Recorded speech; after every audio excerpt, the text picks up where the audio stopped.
and last video to show before we get the windshields out. Got the sunroof out, pretty simple, just unbolted and came out. So this is how I go about getting both the front windshield as well as the rear window. First, they have like a plastic lining usually along here. Just kind of get the screwdriver under there, peel it up, pull it out. It's got like tar on it. And I didn't even crack the window doing that with just flathead screwdriver. Also, a point of note, when you're removing these windows, it's great to let the sun heat it for a while. We're now right about noon, so the sun's been out for a good 2 hours or so, and I gotta get this done. So that's something to keep in mind.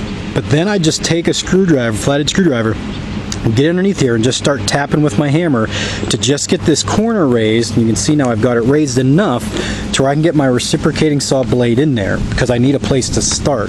And then I'll just start working down around here.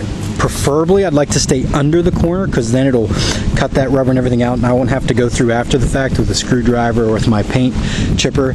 But if it does get into the glass, like especially down here it will, I'll have to go through here. I won't be able to get all the way down here because the dash and everything's there, and wiring I don't want to cut.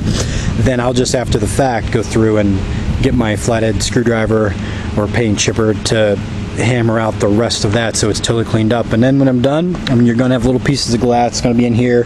Just sweep it up with a shop vac and you're good to go. So we're ready for the reciprocating saw. Again, I'm going to get it in there and we're going to make a mess to get the windows out. So here we go. And here now we have the after. So again, I got this piece up so I could just get the blade in there and started. I started trying to keep it real close, like under the blade, but the angle just isn't right, and I was already cutting into the sheet metal of the car here, so I said forget that. Plus it was making the reciprocating saw work extra hard. So I just went inside the glass. It cuts super quick, the reciprocating saw, even with a dull blade. All around here, again, you can see there's glass everywhere. Make sure you have gloves on and eyepieces. You're gonna have glass flying at you.